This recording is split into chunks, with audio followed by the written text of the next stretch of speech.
इन चारों क्वेश्चंस को देख लेते हैं। देखो क्वेश्चन नंबर 1 का सेकंड, तो क्वेश्चन क्या कहता है s माइनस टी इक्वल्स 3 और s minus 3 plus T by two equal 6। अगर फ्रैक्शन से प्रॉब्लम हो रहा है तो क्या करो कि इस फ्रैक्शन को पहले क्या करो कि स्टैंडर्ड फॉर्म में कर लो इक्वेशन को। जैसे देखो हम क्या किए कि s माइनस टी इक्वल्स 3, इसको इक्वेशन नंबर फर्स्ट मान लिए, और सेकंड जो था s minus 3 plus T by two equal 6 था, इसको थोड़ा स्टैंडर्डाइज कर दिए। 3 2 का एलसीएम 6, इसको से डिवाइड किए तो 2 से मल्टीप्लाई करेंगे तो कितना हो जाएगा 2s, 2 से 6 को डिवाइड करेंगे तो 3 से मल्टीप्लाई करेंगे तो 3t इक्वल्स 6, तो 2s प्लस 3t इक्वल्स कितना 36। इक्वेशन नंबर 2, दो इक्वेशन यहाँ पे तैयार हो गया। अब क्या रूल था, तरीका क्या था कि आप किसी भी इक्वेशन को पिक करेंगे और किसी एक का वैल्यू लिखेंगे दूसरे के टर्म में। जैसे हम चलेंगे पहले from equation first, from equation first क्या equation first s minus T equals 3, तो s कितना हो जाएगा 3 प्लस टी हो जाएगा। अब यही 3 प्लस टी जो s का वैल्यू आया है इक्वेशन 2 में पुट कर दो, ये तो बताया हुआ था, यही तो सब्स्टिट्यूशन मेथड है, putting it in equation 2। Equation 2 में पुट कीजिए इसको, तो जहां पे s दिखे वहां पे क्या पुट कर देना है 3 प्लस टी पुट कर देना, जहां s दिखे क्या पुट करना है 3 प्लस टी। तो देखो यहाँ पे क्या है s है, पहले 2 है तो 2 लिख दिए, उसके बाद क्या है s के बाद क्या लिखना है 3 plus T, 3 plus T plus 3t equals 36। 2 से मल्टीप्लाई दोनों होगा तो हो जाएगा 6 plus 2t plus 3t equals 36, तो हो गया 6 प्लस 5t इक्वल्स 36। तो 5t का वैल्यू कितना मिल गया, इसको माइनस करेंगे 36 माइनस 6 यानी कि 30, तो t का वैल्यू कितना आ गया भाई 30/5 मींस कितना 6, तो t निकल के चला आया 6, तो t का जो वैल्यू 6 निकल के चला आया है कहीं भी पुट कर दीजिए, या तो इक्वेशन फर्स्ट में या तो इक्वेशन सेकंड में, किसी में पुट कर देंगे तो फिर आंसर आ जाएगा s का। चलो इक्वेशन फर्स्ट में ही पुट कर देते हैं, putting t equals 6 in equation first, equation first में पुट किया तो देखो तो s माइनस t के जगह पे कितना रखना है 6, 6 इक्वल्स 3, तो s का वैल्यू कितना हो गया 3 प्लस 6 यानी कितना 9, यानी s हो गया तुम्हारा 3, सॉरी s हो गया 9 और t हो गया कितना 6, हो गया आंसर। इतना तो इजी था, s का वैल्यू 9 t का वैल्यू 6। स्क्रीनशॉट लो जल्दी से। अब आते हैं सेकंड नंबर पे, क्वेश्चन नंबर 2, इसका क्या है 1 का 3 है ये। हाँ ये देखो इसमें सबको प्रॉब्लम हुआ होगा, ठीक है देख लेते हैं कैसे बनेगा वो। जो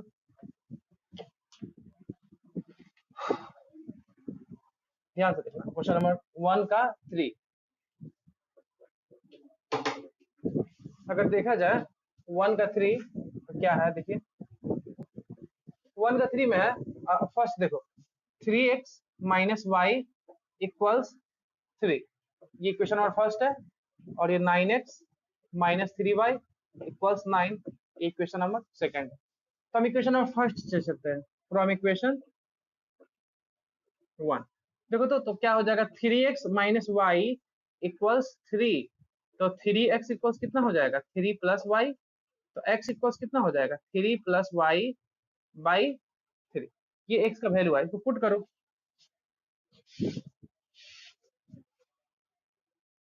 इसको पुट करो, putting it in equation 2। Equation first का वैल्यू कहाँ पुट करेंगे, इक्वेशन नंबर 2 में पुट करेंगे।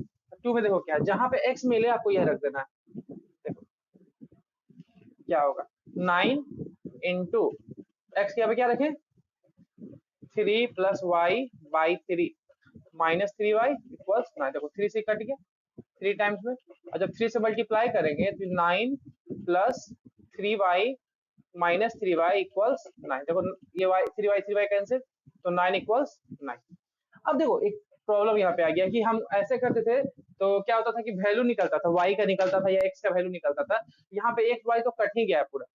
तो जब भी कभी ऐसा हो कि x y पूरी तरह से कट जाए, कुछ मतलब वेरिएबल बचे ही नहीं सिर्फ कांस्टेंट बचे, तो इसका मतलब क्या है कि ये इनफाइनाइट सॉल्यूशन वाला कैसे जो बताएंगे, तो इसका आंसर हो जाएगा x and y can have any real values, मतलब इसका एक्स वाई का कोई भी आंसर हो सकता है, मतलब 1 बोल दो, वाई का भी 1 बोल दो, सही है। वाई की जगह पे 100 बोल दो, एक्स की जगह पे 200 बोल दो, वो भी सही है। एक्स की जगह पे 0.1 बोल दो, वाई की जगह पे 0.5 बोल दो, वो भी सही है। मतलब कुछ भी वैल्यू रखेंगे तो 9 इक्वल्स 9 आना ही है, क्योंकि एक्स एक्स वाई वाई तो कट ही जाना है, तो कुछ भी रख सकते हो, तो कोई भी रियल नंबर इसका आंसर हो सकता है। क्यों इतना सारा आंसर कैसे हो गया भाई? हमेशा से तो हम एक पढ़ते आ रहे हैं, तो एक होगा मतलब इंटरसेक्टिंग, और बहुत ज्यादा हो रहा है, डेट मीन्स की कॉन्साइड कर गया, इनफाइनाइट सॉल्यूशन। ये इनफाइनाइट सॉल्यूशन का कंडीशन है, इसीलिए ऐसा हो गया। अब तुमको पता नहीं चल रहा है तो यहीं से तुम चेक कर लेते तो पता चल जाता। जैसे देखो यहाँ पे इसको मिटाते पहले, इसका स्क्रीनशॉट लो, फिर समझा रहे हैं कि इसको हम बाई कंडीशन भी समझ सकते हैं कि इनफाइनाइट सॉल्यूशन कैसे था। जल्दी स्क्रीनशॉट लीजिए ना। चलिए जैसे देखो कैसे समझे कि इनफाइनाइट सॉल्यूशन है, यहाँ पे देखो ये था 3x minus Y minus 3 equals 0, ये इक्वेशन फर्स्ट था, इसको इधर ला दिए, स्टैंडर्ड फॉर्म में कर दिए। 9x minus 3y minus 9 equals 0, ये इक्वेशन नंबर 2 कर दिए। तो यहाँ से अगर हम a1 बाई a2 निकालते हैं, ध्यान से देखिए a1 बाई a2, तो 3/9 होता, कट के क्या आता है 1/3। फिर b1 बाई b2 अगर निकालते हैं तो -1 बाई -3, माइनस कट गया 1/3। फिर c1 बाई c2 निकालते हैं तो -3 बाई -9, माइनस कट गया 1/3। देखो तो तीनों हो गया कि नहीं बराबर, तीनों इक्वल हो गया, मतलब a1 by a2 equals b1 by b2 equals c1 by c2। किसका कंडीशन है? ये तो है ही इनफाइनाइट सॉल्यूशन का कंडीशन। तो आपको ये दिखाना नहीं पड़ेगा कभी, हम समझाने के लिए बस लिख दिए कि इसीलिए इसका वैल्यू इतना आया। कोई भी linear equation in two variables इस फॉर्मेट में हो, a1 by a2 equals b1 और b2 equals c1 by c2, तो उसका तो इनफाइनाइट सॉल्यूशन होता है ना, इसीलिए इसका इनफाइनाइट सॉल्यूशन हुआ है, सीधी सी बात है। तो ऐसे क्वेश्चन तुमको अगर शक संदेह लगे तो चेक करके देख लिया करो, ठीक है। अगर क्या बोलता है कि वेरिएबल कट जाता है, इसका मतलब क्या है कि एक्स और वाई का कोई भी वैल्यू, उसका मतलब इनफाइनाइट सॉल्यूशन का कंडीशन है ये एक तरीका। और वैसे भी देखो ना, कोई ऐसे भी तुम समझ सकता था कि कोई बच्चा ऐसे भी क्या होगा, देखो ये मिटा रहे हैं इक्वेशन 2 में, देखो इक्वेशन 2 कोई दूसरा इक्वेशन है ही नहीं एक्चुअली, वो इक्वेशन 1 ही है। तो इसमें क्या होगा, 3 कॉमन हो जाएगा, 3 अगर कॉमन कर लो तो 3x minus Y minus 3 equals 0, इसको इधर करेंगे तो 3x minus Y minus 3 equals 0/3, तो हो गया क्या, 0 ही हो गया। अब इक्वेशन 2, अब बताओ तो इक्वेशन 1 और इक्वेशन 2 क्या अलग है? तो नहीं, इक्वेशन 1 और 2 बिल्कुल सेम है। तो हमको बताओ कि जब इक्वेशन 1 का अगर हम कोई ग्राफ बनाते हैं, मान लो कि ऐसे लाइन गया है, तो ऑब्वियसली दूसरा भी इसी पे ना जाएगा, उसी के ऊपर जाएगा, कॉन्साइड करेगा। तो हमेशा कॉन्साइड वाला जो लाइन होता है वो एक्चुअली में कोई दूसरा होता नहीं है, बल्कि वही होता है। उसको अगर सिंपलेस्ट फॉर्म में लिखा जाए ना तो फर्स्ट इक्वेशन के जैसा ही हो जाता है। यहाँ देखो फर्स्ट इक्वेशन के जैसा ही हो गया, इसीलिए ऐसा होता है। तो चूंकि सेम ही लाइन को रिप्रेजेंट कर रहा है, उसी के ऊपर है वो, तो इस सॉल्यूशन तो इनफाइनाइट होगा, इसीलिए इसका वैल्यू एक्स और वाई यहाँ पे कट जा रहा था। मतलब कि आप एक्स वाई की जगह कुछ भी रख दो, कोई फर्क नहीं पड़ता, 9 इक्वल्स 9 आएगा ही आएगा, ठीक है। चलिए आगे बढ़ते हैं क्वेश्चन नंबर 4 पे। देखो क्वेश्चन नंबर 4 क्या है, क्वेश्चन नंबर 4 कोई डिफिकल्ट क्वेश्चन नहीं था। हाँ हाँ सब बताएंगे, 3 का 5 भी बताएंगे, अभी 1 में ही है, 1 के 4 में है। देखो 1 का 4 देखो, तुम लोग पॉइंट देख के डर गया, और कोई बहुत बड़ी बात नहीं थी, इसको मैं ऐसे ही कम कर सकते थे। जैसे क्वेश्चन नंबर 4 है, क्या है 0.2x प्लस 0.3y बराबर 1.3, कोई दिक्कत नहीं है।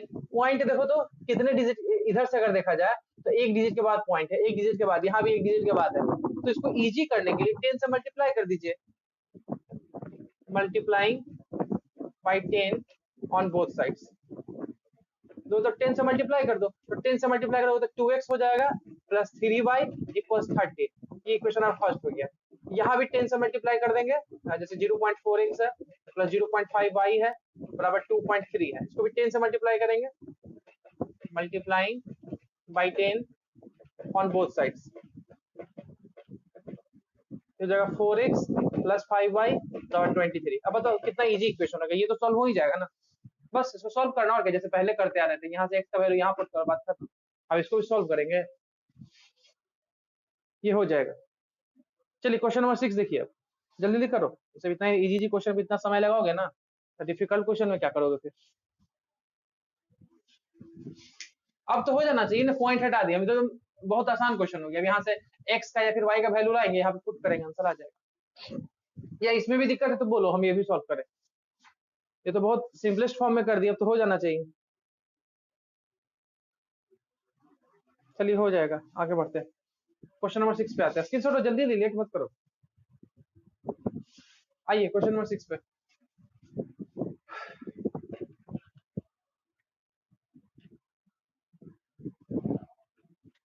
क्वेश्चन नंबर 6 देखो, इसको भी सॉल्व नहीं करते, इसको भी सिंपलेस्ट फॉर्म में करके छोड़ते, खुद बनाना। ये सब क्वेश्चन पूछने का नहीं, बस कैलकुलेशन से भाग रहे हो तुम लोग, और कोई बात नहीं है। -2, 2 और 3 का एलसीएम क्या हो जाएगा, 6 हो जाएगा। इसको इसे डिवाइड किए 3, 3 से मल्टीप्लाई किए 9x, 3 से डिवाइड किए 2, 2 से मल्टीप्लाई किए 10y इक्वल्स -2। तो 9x माइनस 10y, ये इधर आएगा तो मल्टीप्लाई में चलाएगा -2, और इक्वेशन और फर्स्ट कीजिए यहाँ से। इसको पिक करते हैं, x/3 plus y/2 equals 13y/6। ठीक है, तो 3 और 2 का एलसीएम 6, 3 से डिवाइड किए 2, 2 से मल्टीप्लाई किए 2x, प्लस 2 से डिवाइड किए 3, 3 से मल्टीप्लाई किए 3y इक्वल्स 13y/6। देखो 6 6 कट गया, क्या बचा 2x plus 3y equals 30। Question number 2। अब यहाँ से जैसे कर रहे हैं सब्स्टिट्यूशन मेथड लगाइए, तो इजी हो गया। अब तो हो ही जाएगा ना। हाँ, अब हो जाना चाहिए।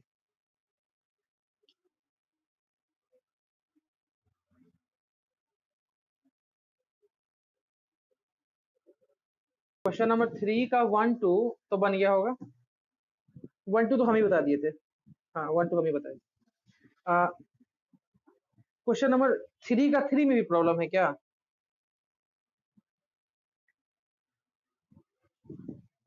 चलो हम इक्वेशन बनाते चलते, सबका इक्वेशन बनाते, ठीक ना। चलो देख लो इक्वेशन, हम 3 का भी इक्वेशन बनाते, उसके बाद बताना प्रॉब्लम है कि नहीं है। बता देते हैं, कुछ का होगा प्रॉब्लम। देखिए 3 का 3 में क्वेश्चन क्या कहता, देखिए ध्यान से, ये क्वेश्चन है, कहता कि the coach of a cricket team buys 7 bats and 6 ball. चलिए लिखते चलेंगे। for rupees 3800 later she buys 3 bats and 5 balls for rupees this। तो कहता find the cost of each bat and each ball. देखो क्या निकालने के लिए कह रहा है, ईच बैट और ईच बॉल का कॉस्ट निकालने के लिए कह रहा है।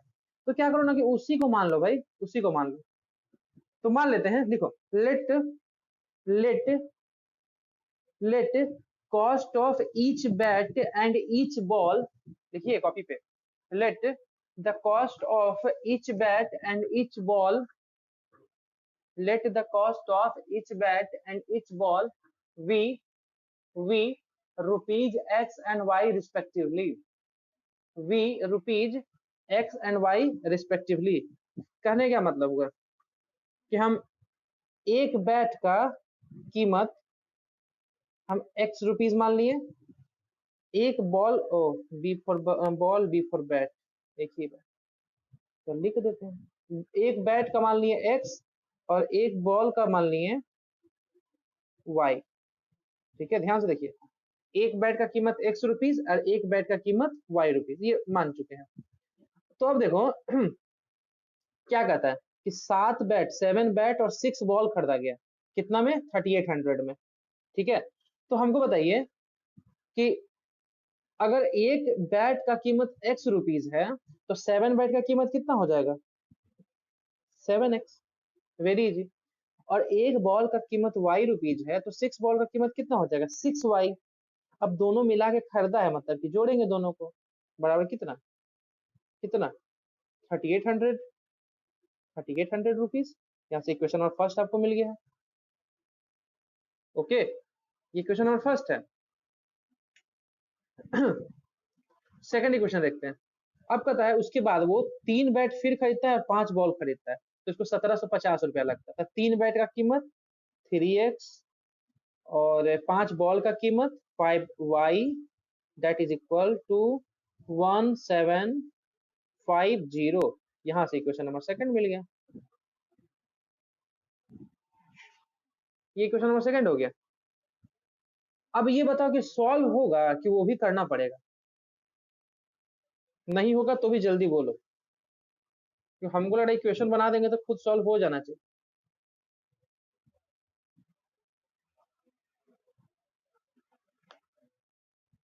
हाँ हो जाएगा, ठीक ठीक ठीक। हाँ तब सब सारे जो वर्ड प्रॉब्लम्स है अभी, और तीन और बचा, सबका वर्ड प्रॉब्लम्स का हम इक्वेशन में कर देते हैं। और क्या बोलता है कि सॉल्व खुद कीजिएगा, ठीक ना, थोड़ा सा मेहनत करना है।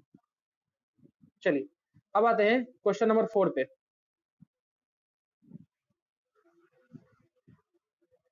देखो, हाँ ये क्वेश्चन देखिए, कहता है कि the taxi charges in a city consist of a fixed price.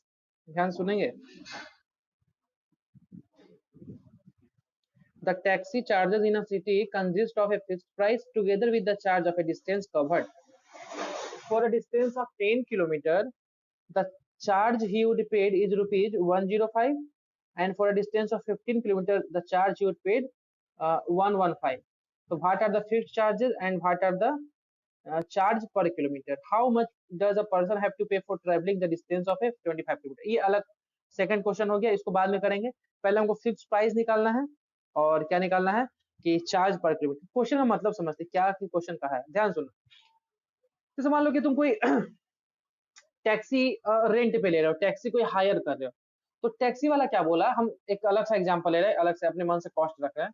तो टैक्सी वाला क्या बोला, पूछे कि कितना क्या बोलता है कि कितना लोगे, तो टैक्सी वाला बोला क्या कि देखिए मेरा फिक्स चार्ज 200 रुपया है, पहले हम 200 रुपया तो लेंगे, ठीक है।